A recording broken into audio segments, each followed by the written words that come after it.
Good morning, everyone. So, I'm Hong. So, this is my title for my FYP, Natural Science Learning System, NSLS in short.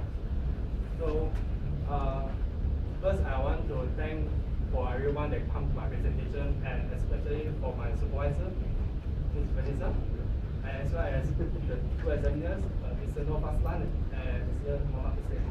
So, right, first, so how many plants are there currently in the world? So this is based on a study that from the Guardian. So they stated that there are more than 400,000 types of different species of plant are actually currently exist in the world. So it could be more when we discover any new species.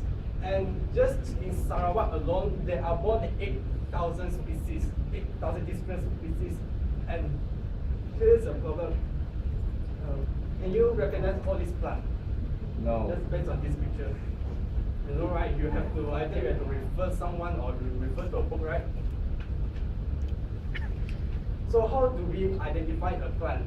So if you want to refer to reference book, you can do that, but you know that all the reference books are rated, right? There's too many pages, and you may confuse while you can compare with the plant that you have right now with the pictures or the images in the books. Or you can try to use an online plant database where you just go to online and open a website, and then you just key in the characteristic of the plant, and you can find what type of plant I'm searching for. You can do that also, but first you have to understand what is the specific characteristic of each of the plants. So does the plant have leaf? What kind of leaf is that? What's the size? What's the length? And so on. So you need to know very well about the plant before you can use the online plant database. So if for beginners or amateurs, so you'll be facing problems trying to identify a plant because the characteristics can be quite difficult to identify. Or you can just simply refer to any expert or professionals that you know, like a botanist. But you have to know that people have limited knowledge also. They can't identify all the species. So here I introduce my app, NLS. So it's a simple plant recognition application that built on Android platform. So since it's on Android, so Android phones are cheap, right? So everyone can use it. And you can identify a plant with 3 simple steps on it. So first, you need to find a plant. Of course, I need to find a plant and with the leaf. And next, you just have to take a picture of the leaf. So you get a plant, pluck one leaf out, and then you just take a picture of the leaf, and you just view the result. That's all. Just 3 simple steps. You can recognize a plant.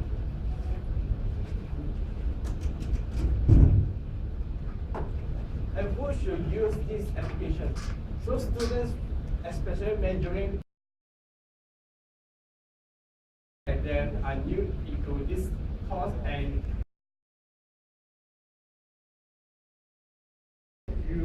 they have to identify a plant, and most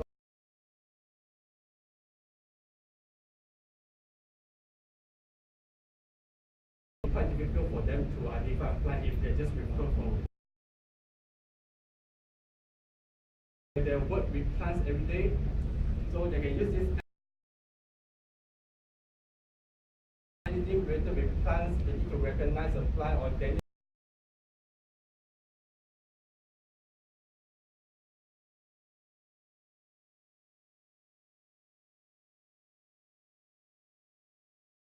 what the plants. And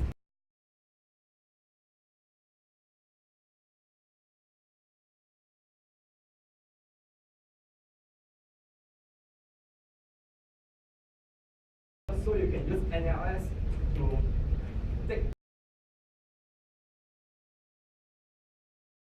as a report. So you can know where you get the plant, and then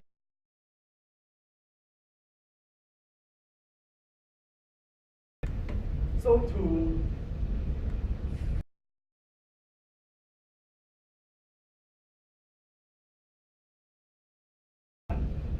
one of the best, the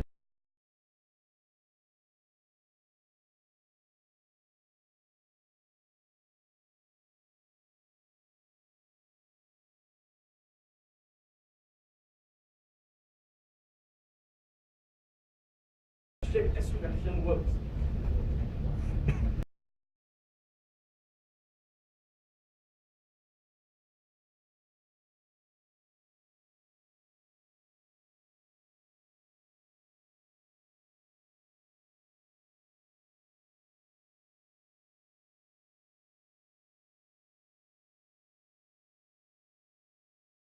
Works related with image processing. So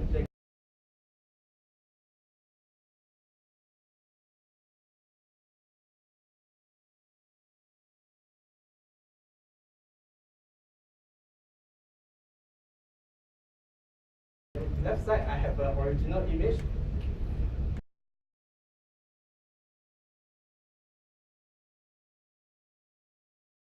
Hue, saturation, and value. So this is another type of color space other than the color space that we know every day: red, blue, yellow. So why do I want to change it into HSV? Because if I change the HSV, we can identify what is in the front, what is the background. You can use HSV to identify that easily. And when I transfer into HSV color space, I only extract the saturation and the value. Why I don't use hue? Because hue may cause color distortion if there is a reflection of the leaf. So if you look at the pictures, right, you can see part of the leaf are black in color, right? So that's a problem that caused by the hue if there's a reflection of the leaf. And next, I will use algorithm, it's a clustering algorithm called Canvas algorithm. So previously in my paper, in my report in FYP 1, I stated that I will be using expectation maximization algorithm, but I found that Canvas algorithm uses less resources, and besides that, they basically produce a similar result. They are almost similar. There's a study that they've been doing a comparison between Canvas and expectation maximum algorithm. So they're basically almost the same. And Canvas, basically they use less resources. So I changed it to Canvas algorithm for pixel clustering. Why do I do pixel clustering? Because I want to, from the image SSV, I want to get just two colors. One color to identify what is the leaf, one color to identify what's the background. And lastly, I will do a threshold process to convert the HSV image into a binary image. So from the binary image, you can see what is the shape, right, of the leaf. So I have the binary image ready, but how do I extract the data, convert into a data that I will be comparing for the result? So I will, for this case, I use curvature as the approach. So curvature is the ratio of the change in the angle of the tangent that move or given up to the length of the arc. So basically, when you see the curve around the leaf, right? So this how that curve, the amount that curve is, how we call it as a curvature. And by calculate, how do I calculate the curvature of the leaf? So it's simple. I'm going to divide a picture into a grid of boxes. So each of the boxes, they're going to have some of the white pixel and the black pixel. So I'm going to calculate how many white pixels are there in a single box over the total number of pixels in the area. So based on that, I can find that in the given box, what is the curvature value? And to enhance the accuracy, right, I use a different scales of grid. So it's called a multi-scale grid. So here we have three different type of grid size they use in NLS. So one is 4866, one is 22.2, and one is 24.3. And the reason I do that is because if I just use a single size, right, if you look at these two images, they look similar, right? The shape that looks similar. So if I just take one of these boxes from the grid, right, you can see that they look similar. And if I calculate the curvature, their value may be the same. So what I do is I divide the grid into smaller boxes so I can calculate each of the curvature value in the smaller boxes. So I can differentiate what's the difference between this and this. And by extracting all the curvature values out from each of the boxes, I will plot some sort of histogram that to say that what is the recurring frequency of the curvature value. So let's say if in the entire image I found that 30 are 0.0 value, so that means in this shape it contains what, or it contains 30 of these 0.0 values curvature. And based on this, I basically take out from each of the screen size and then compile them together. I will form a string of frequency of recurring curvatures. So how do I? From that, I get the data to state that this string represents the shape of the leaf. And how do I match the result? Basically, I just store the string into the database, and then when I use my phone, I capture a new plant. I use it to identify what type of plant is it, and it will process and then create the similar string. So using this string, I will compare with all the string in the database and see which one has the highest percentage of similarity. So I'm going to have a string input and string database. And for example, my string input is this, and then my string database is this. So based on this, I come up with some sort of formula. So I'm going to compare which one is. So let's say this x1, this is y1. So x1 and y1, which one is smaller? So we found that 15 is smaller. That means this string input and string out, string database, they both have 15 similarities of 0.0 curvature value. And I will going to repeat this for all the numbers of curvature. So 0.0, 0.1, 0.2 until 1.0. And then after that, I'm going to calculate what's the percentage of similarity. So basically, I just get the total matching number of percentage, the total matching number of boxes, and what's the total number of curvature boxes are there. And then just times with 100, I get the percentage.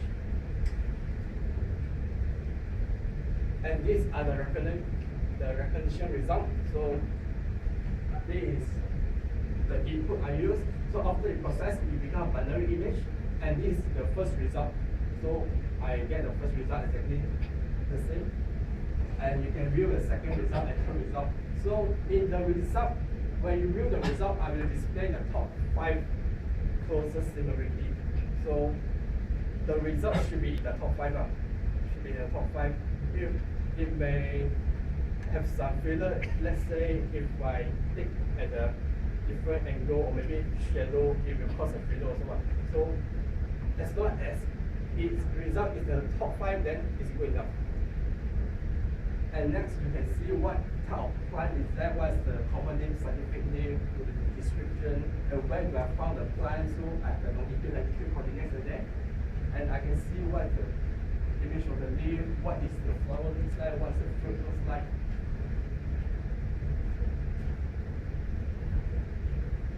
And then of course, analysis, you can add a new plant. You can add a new plant. So basically, it's just very simple. Take a picture, wait for it to process, and then you just upload the image of the leaf, the image of the flower, fruits, and then key the data, the name, scientific name, so on.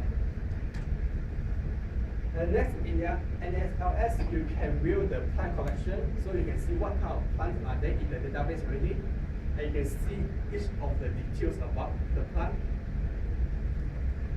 And you can view the recognition history, when do you make the last recognition, and what are their results, and so on. And lastly, this is the features and most of the current product they don't have, the current system they don't have. So I implement a navigation function into my app. So based on the coordinates that I capture the image, I can find out where do I get the image, where do I find the plant. So let's say if I found a plant at, let's say at Green Mass, and then I went to somewhere in the Kuching there, when I do the recognition, I can check back, oh, I get that the plant's data is at Unimas. I found the plant at Unimas. And to do that, you need to enable your GPS for the phone, and then you can view the locations. And let's say I extract the coordinates using I extract the data from the image, and then I get the coordinates. And lastly, testing, right? So I get 15 students from FNCS, so they're coming to test unit testing and integration testing. So I found that unit testing, I have 25 cases, and for each of the students, they are 100% pass up. So that means all the buttons, they work. You can click all the buttons and then. And lastly, the integration testing. Let's say I want to test each of the functions through all the buttons that can work together, and can they provide the correct results or not. So I do 6 test cases, and 90% are passed. The remaining 10% fail because due to the sometimes when you try to take a picture, when you want to recognize the leaf, maybe the angle is wrong, or they have shadows, the lighting is not good, so that may cause the failure try to recognize the plant. So that's why I have a 10% failure. And throughout this project, I managed to achieve all the objectives of basically. First achievement I have is I'm able to identify the characteristics. I'm able to identify what is the shape of the plant by using curvature values. And I'm able to design and develop a plant recognition app with mobile navigation system. So I'm able to recognize a plant, and it has a navigation system in there. And lastly, I'm able to integrate image processing using OpenCV library. So all the image processing I've done with my apps are using OpenCV library. At conclusion, overall the project is successful as NSLS able to fulfill all the objectives and requirements defined. And NSLS is able to recognize plant by using leaf recognition, and it can be further enhanced by developing a better leaf recognition algorithm, adjusting algorithm, or maybe improving the interface and so on. So that's all for our presentation. Thank you.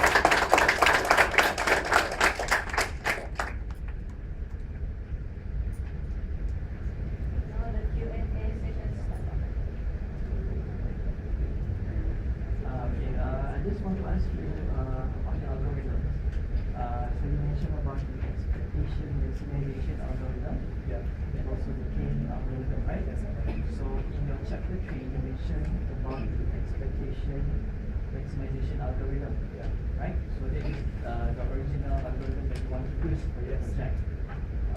But there's no explanation about the k-mean algorithm in your chapter 3.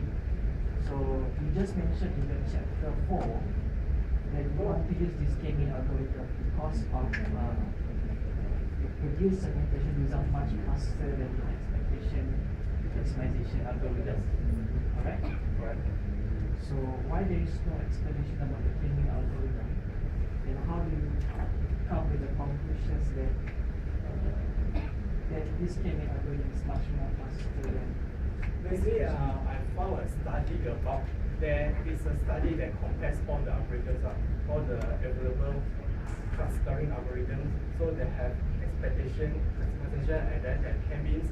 So in the study, they have found that they actually state that k-means algorithm able to produce the result much faster with minimal resources than the expectation from maximization algorithm. And then I tried to run it in using my laptop. I tried to run both expectation and k-means. I found that expectation maximum algorithm that uses more resources, and my laptop had to process the algorithm for a long time to only can get the result. So you did the experiment on yourself? Yeah, it's based on the study as well. Okay, so you should put the results when we have compared. Yeah. And also you should explain about the k-mean algorithm as well in chapter 3. Because I don't know how it works for the k-mean algorithm. Because in chapter 3 you just mentioned about the expectation maximization algorithms, the formula, the mathematical formula, how it works. But for K-means algorithms, how does it work actually? K-means algorithm, basically, it's like, let's say in this image, right? This is the image that I convert into SSV before I implement a K-means algorithm. So I'm not sure in the projection you cannot see the color. Let's say if in the slide, right, is somewhere here around here is blue and then here is black color and then the rest is green and little blue. So what the K-means algorithm is, they try to calculate what is the largest color that is inside this image. So it should have because in this image, right, it should have three colors. One is black, one is blue, one is green. So I want to extract what's the two main largest color in the image. And based on this color, I'm going to, let's say here is black color, and here is blue, and blue has more color than black. So all the blue color pixels going to sort of convert all the black pixels into blue color. So you want to cluster all the image, all the color into a single group. So maybe what I can suggest is, because you are using K-means, right? So what I can suggest is, in chapter 3, you mentioned about the expectations methods, but actually you are using K-means. What you need to do now is you need to improve your literature review. You need to list down all the methods that existing methods. But in your chapter 3, you need to mention about K-means. You cannot mention about expectations methods. You see, because you are using K-means. That is wrong actually. Okay, you need to improve your thesis later. Okay, so okay, can I go for the next questions? Okay, my question is, you have all the pictures on the vertical side, right? Vertical pictures.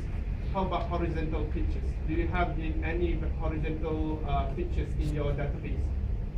Actually, there is no horizontal pictures because one of the problem is if I try to take a pictures horizontal, I mean in vertical, and then another picture is horizontal, you can see that the size ratio are different. Right? Yes, I know. That's why when you took pictures in a different angle, so that's why when you try to match, so the result is not there. It's not similar. So what I can suggest is what you can input into your future works, which is you need to increase your database, which is you have, let's say, the leaf, take it vertically and then horizontally, maybe diagonally.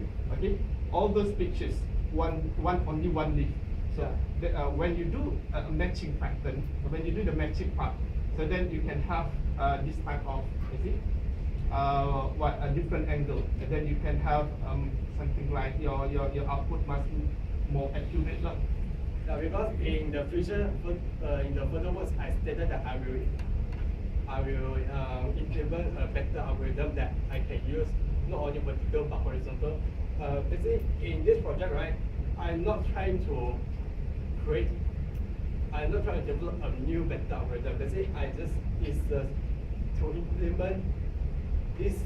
It's not about if you create a new a better algorithm. It's just something like you have a database, which is database can predict more accurate output.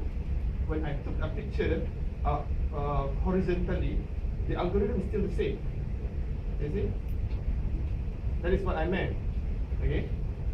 So that is how can you improve your database but not the algorithm itself. Okay. Do you have any something like a comparison with the existing system in your literature? Yeah, in the literature, in my literature review, I think chapter 2. Yeah. Is there any existing Android? I mean the existing apps. So far, there is existing apps. There's one in the iOS called Snap, and the one has been commercialized. And most of the Android applications, right, they are mostly just for research purposes, are not being available in the market.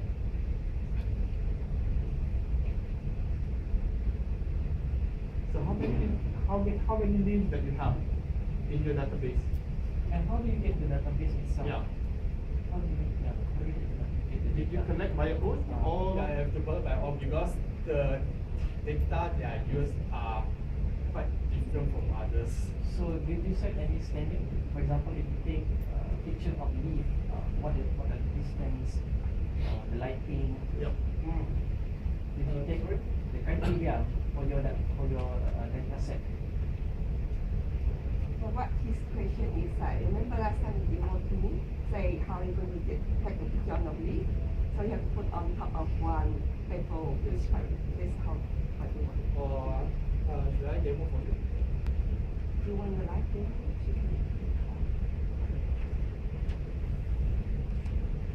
So for the recognition process, right, you have to put it on the live, in the white sheet of paper, so that you can differentiate what is the background, what is the foreground. But the one is not real leaves, right? It's real. I'm just trying this out. FYP.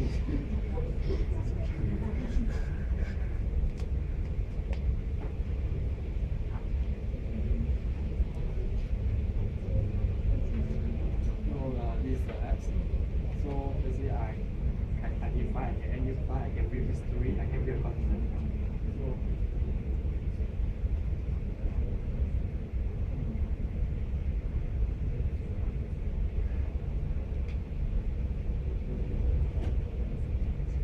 So you can see that from the recognition process, I get the first result exactly. So it means that your algorithm is embedded inside your app, is it? Yes. So this is the result. This is the first and second. So this is basically the same species. They have a good property. So I try to get what is the top 5 most similar results. And from here I can see the previous recognition result. So what do I do search? What I try to identify. So this is the previous recognition results. And you can view what based on the result, what is the result that I get during my previous recognition. So these are the previous results. And from there I can view details about the plants, what's the name, common name, scientific name, and what's the leaf, flower, fruit, and so on. And I can navigate location of the plant as well. Maybe in your thesis, you need to teach about this how to set up, how to take the pictures, you need to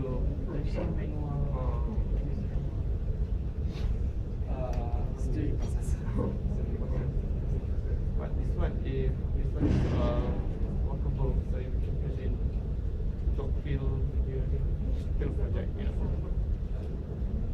Yeah, so I plan to implement in the tourism. So let's say the tourists go to Taman Bakro, they want to know what kind of plant is this. So the tourist, the tour guide, they can provide a tablet or If you can connect 1,000 species, that one is more. It's good. Not 1,000 species. This is a navigation 100 species. using Google Maps. So I can view where's my current location and then where is the plant that I can get the. Yeah, that's all. Okay. I just want to ask about the testing. You mentioned about the integration testing, right? Is 20%? 10%. 10. Yeah, so you can explain about how do you conduct the integration testing? First, I want to ask the users to basically test all the functions. So it's not just pressing one button. I want to make, like for example, I want to make sure that eggplant they can add